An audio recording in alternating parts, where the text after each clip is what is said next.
Hello my dear student, मैं हूं सुधा Gupta, SKV magazine road से आपकी एसएसटी की टीचर। की वर्कशीट नंबर 40 आज हम सॉल्व करेंगे और ये वर्कशीट 6 अक्टूबर 2020 की वर्कशीट है जिसे हमें सॉल्व करना है। राष्ट्रीय अर्थव्यवस्था की जीवन रेखाएं, इसमें आज हम टॉपिक पढ़ने वाले हैं जल परिवहन एवं समुद्री मार्ग। इससे पहले हमने क्या देखा था? सड़क परिवहन देखा था, रेल परिवहन देखा था, पाइपलाइंस का महत्व देखा था। आज हम जल परिवहन जान रहे हैं। देखिए इसके बारे में क्या बताया हुआ है। जल परिवहन परिवहन का सबसे सस्ता साधन है। अभी तक आपने जितने परिवहन पढ़े उसमें से सबसे सस्ता, चीपेस्ट अगर कोई साधन है तो वो कौन सा है? जल परिवहन। भारत में अंतः स्थानीय नौ संचालन जल मार्ग 45,500 किलोमीटर लंबा है। इसमें केवल 5,685 किलोमीटर मार्ग ही मशीनीकृत नौकाओं द्वारा तय किया जाता है। मतलब अगर आप बात करेंगे मार्ग की, तो मार्ग तो आपका इतना लंबा है, लेकिन अगर आप न्यू टेक्नोलॉजी या मशीन से चलने वाली नावों की बात करेंगे तो सिर्फ और सिर्फ 5,685 है। इसके बाद आगे यहाँ पे आपको बताया गया है भारत सरकार द्वारा घोषित किए गए प्रमुख राष्ट्रीय जल मार्गों में, जिसे भारत सरकार ने डिक्लेयर किया है ये हमारे प्रमुख जल मार्ग हैं, उसमें कौन कौन से आता है? हल्दिया इलाहाबाद के मध्य गंगा जल मार्ग जो कि 1620 किलोमीटर है। नौगम्य जल मार्ग संख्या 1 है। जैसे हमारे रोड के हमने पढ़े थे ना कि नेशनल हाईवे NH1 NH2, इसी तरीके से जो पानी होता है, इसी तरह समुद्र में जो मार्ग हैं, नदियों में जो मार्ग हैं, उनका भी कुछ नाम दिया गया है। जैसे कि ये क्या है? नौगम्य जल मार्ग संख्या 1। इसके अलावा सादिया व धुबरी के मध्य ब्रह्मपुत्र नदी जल मार्ग जो कितना है? 891 किलोमीटर है और इसका संख्या क्या है? 2। आप सोच रहे होंगे कि समुद्र में कैसे मार्ग होता है, तो समुद्र में भी मार्ग होता है कि यहाँ से आएंगे, यहाँ से जाएंगे, और उनका कुछ नाम रखा जाता है। नाम क्यों रखा जाता है?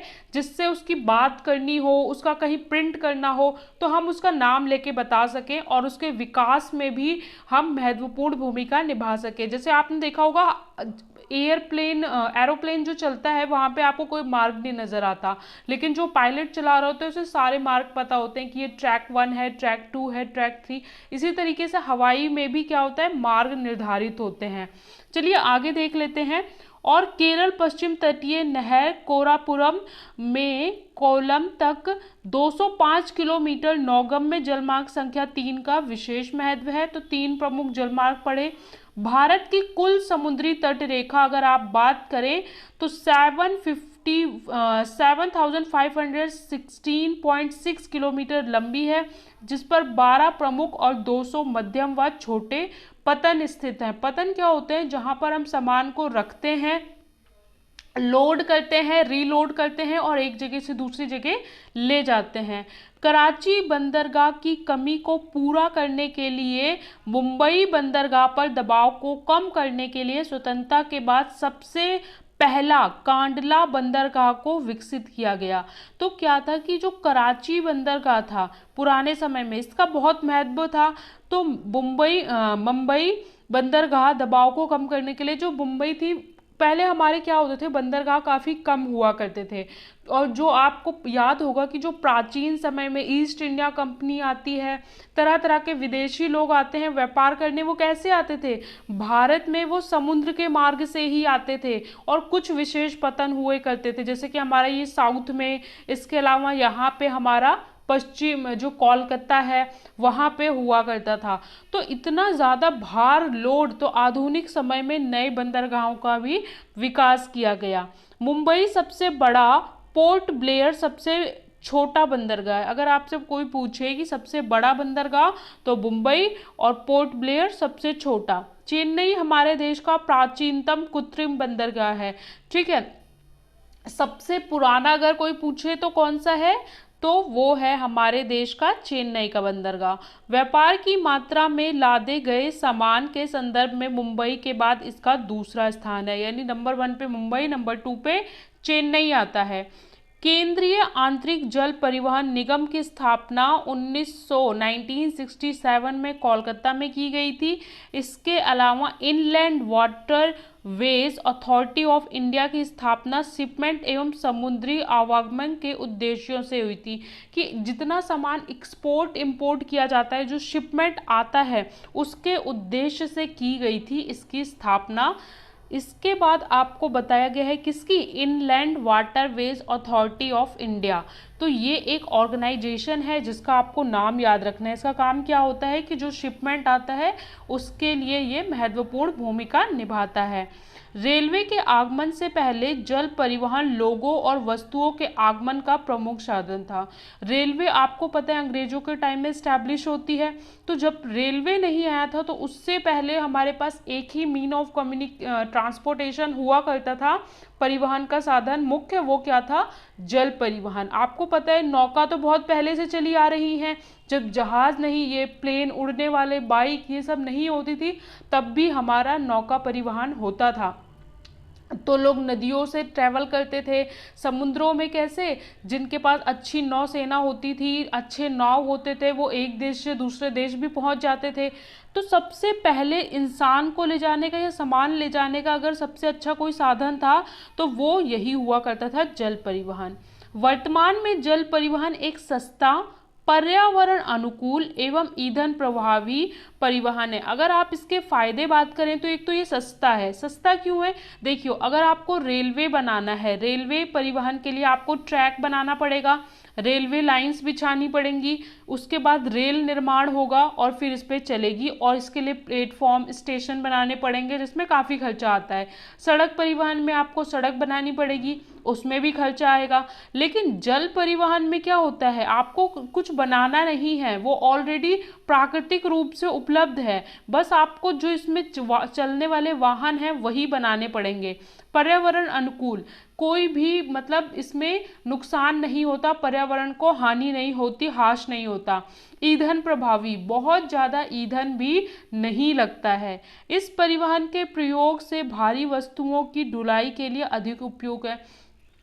जो सामान आप बड़े बड़े बसों में, ट्रेन में नहीं ले जा सकते, इतना हैवी टैंकर, कंटेनर, वो सारा सामान ले जाया जा सकता है जल परिवहन के माध्यम से। भारत के कुल यातायात में आंतरिक परिवहन का योगदान 1% है।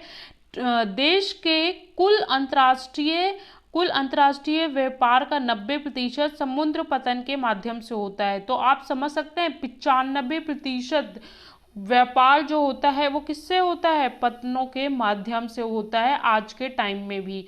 तो इसका बहुत ज़्यादा महत्व है। अब आपको 4 प्रश्न दिए हैं। पहला, जल परिवहन के प्रमुख साधन कौन कौन से हैं। दूसरा, जल परिवहन अन्य परिवहन की तुलना में सस्ता होता है, कैसे या क्यों। भारत के प्रमुख राष्ट्रीय जल मार्ग के नाम बताने हैं, जो हमने ऊपर देखे थे। और चौथे में बोला है अंतर्राष्ट्रीय व्यापार में बंदरगाह की भूमिका का वर्णन कीजिए। चलिए सॉल्यूशन डिस्कस कर लेते हैं। पहले प्रश्न में बोला है जल परिवहन के प्रमुख साधन कौन कौन से हैं, तो आप लिखेंगे जल परिवहन के प्रमुख साधनों में कंटेनर, शिपमेंट आपको पता है जो सामान आता है ले जाया जाता है, जिसमें टैंक ट्रक होते हैं, टैंक कार और टैंक जहाज परिवहन शामिल है। इसके साथ नौका, क्रूज शिप भी महत्वपूर्ण है। तो ये सारे हमारे साधन हैं किसके, जल परिवहन के, ये अलग अलग साधन हैं।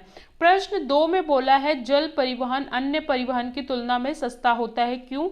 तो आप लिखेंगे जल परिवहन किसी भी देश को सबसे सस्ता परिवहन प्रदान करता है, जिसके निम्न कारण है। क्या क्या कारण है, पहले आप इस तरीके से निम्नलिखित लिख देंगे। नंबर 1, जल परिवहन के निर्माण में परिवहन मार्गों का निर्माण नहीं करना पड़ता। ठीक है, आपको पता है सड़क जैसे बनानी पड़ती है, वैसे यहाँ पे किसी भी तरीके का सड़क, रेल लाइन कुछ बनाने की जरूरत नहीं पड़ती। ईंधन की कम आवश्यकता पड़ती है, आपने अभी पढ़ा कि ईंधन कम लगता है, पर्यावरण अनुकूल है। साथ में ही इसमें बड़े बड़े जहाज़ों पर कई टन माल एक साथ यहाँ से वहाँ ले जाया जा सकता है। ठीक है, तो आप एक बार में बहुत सारा हैवी सामान भी ले जा सकते हैं। तो ये आपका आंसर नंबर 1 और 2 हो गया। इसका स्क्रीनशॉट भी ले सकते हैं। प्रश्न 3 में बोला है भारत के प्रमुख राष्ट्रीय जल मार्गों के नाम लिखिए। तो भारत के प्रमुख राष्ट्रीय जल मार्ग कौन से हैं? भारत के प्रमुख राष्ट्रीय जल मार्ग निम्नलिखित हैं। नंबर 1 राष्ट्रीय जल मार्ग 1 जिसका नाम है गंगा भागीरथी हुगली नदी प्रणाली, जिसे हम हल्दी और इलाहाबाद कहते हैं। इसके अलावा नंबर 2 राष्ट्रीय जल मार्ग 2 ब्रह्मपुत्र नदी पे धुबरी से सादिया तक। और इसके बाद तीसरा राष्ट्रीय जलमार्ग 3 वेस्ट कोस्ट नहर यानी कि कोटापुरम कोलम चंपाकारा और उद्योग मंडल नहर। तो ये जो 3 है ये 3 प्रमुख है। इसके अलावा चौथा भी है, पांचवा भी है, लेकिन ये 3 बहुत इंपॉर्टेंट है, इसलिए यहाँ पे 3 को मेंशन किया है। तो ये आंसर नंबर 3 हो गया। इसका भी आप स्क्रीनशॉट ले सकते हैं। चलते हैं नेक्स्ट क्वेश्चन पे। अंतर्राष्ट्रीय व्यापार में बंदरगाह की भूमिका का वर्णन कीजिए। अंतर्राष्ट्रीय व्यापार में बंदरगाह की क्या भूमिका होती है? तो आप लिखेंगे अंतर्राष्ट्रीय व्यापार में बंदरगाह की भूमिका महत्वपूर्ण, बंदरगाह महत्वपूर्ण भूमिका निभाते हैं। जैसे किसी भी अंतर्राष्ट्रीय व्यापार मतलब एक देश से दूसरे देश में जो भी व्यापार किया जाता है तो उसमें क्या भूमिका निभाते हैं? देखिए नंबर 1 किसी भी देश का सबसे सस्ता परिवहन होने के कारण आर्थिक दृष्टि से सबसे महत्वपूर्ण साधन है। हमारा जो ये समुद्री जितना भी व्यापार होता है वो आपको पता है समुद्र के जरिए होता है, बंदरगाहों के जरिए होता है। तो और सबसे सस्ता है, इसलिए क्या है हर देश में ये सबसे सस्ता परिवहन है, इसलिए आर्थिक दृष्टि से यानी पैसों की दृष्टि से सबसे इम्पोर्टेंट है। दूसरा है विश्व का 1/3 अंतर्राष्ट्रीय व्यापार समुद्र मार्गों अर्थात बंदरगाह से ही होता है। हमने पढ़ा था कितना 95%, अगर हम देखें तो 95% व्यापार, इसलिए क्या लिखा है 1/3 कि 1/3 अंतर्राष्ट्रीय व्यापार समुद्र मार्गों अर्थात बंदरगाह से होता है। तीसरा पॉइंट बंदरगाह के माध्यम से ही कई टन सामान एक ही बार में एक जगह से दूसरी जगह ले जाया जाता है। यानी बहुत सारा सामान जो ऐसे सड़क मार्गों से पॉसिबल नहीं है उन्हें भी हम बंदरगाहों पे ले जाते हैं और फिर वहां से जहाज के जरिए एक देश से दूसरे देश या एक राज्य से दूसरे राज्य पहुंचा पाते हैं।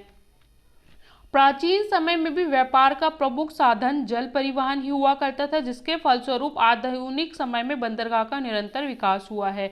तो पुराने टाइम में भी पहला जो ट्रांसपोर्ट था ट्रेन आने से पहले भी, तो वो जल परिवहन था। इसीलिए इसके महत्व को समझते हुए आज के टाइम में भी इसका निरंतर विकास किया जाता रहा है। तो ये हमारा हो गया आंसर नंबर 4। इसका भी आप स्क्रीनशॉट ले सकते हैं। यहाँ पे हमने वर्कशीट 40 बहुत इंटरेस्टिंग मैनर में सॉल्व कर ली।